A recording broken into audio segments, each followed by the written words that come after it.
This video shows how to use Realty Juggler on an Android phone or tablet. Realty Juggler has been designed to work with as many platforms as possible and will automatically format to fit the screen of your computer or mobile device. If you are using an iPhone or iPad device, please watch Video Tutorial 56 for instructions on how to use Realty Juggler with your iOS device. The first thing that you will need is either a Gmail or Google Apps account. If you don't have one yet, just do a Google search for Gmail and sign up for your free Gmail account. We will be using this Gmail or Google's Apps account to synchronize your contacts and calendar. You do not need to use this Gmail account to send or receive email, although you can if you like.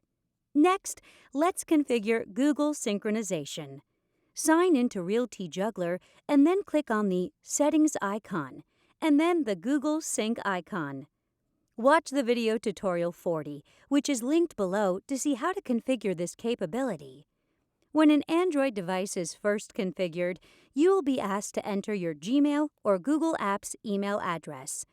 This email address is used to connect your Android device to the world. Your email, contacts, and calendar will then be pre-configured. Since each Android device does this a little differently, we can't show you the exact screen which will match your Android device. However, it is likely that you already have this step configured. Let's add a Realty Juggler app icon onto our Android device. First, we are going to sign into our Realty Juggler account through the web browser on our Android device. Tap on the icon with the 3 dots in the upper right corner of the browser page. This icon may be in a different location on some Android devices. Now, we'll tap on the Add to Home Screen menu item and specify a name for the icon. I'll click on the Add button, and here is the Realty Juggler icon on my home screen.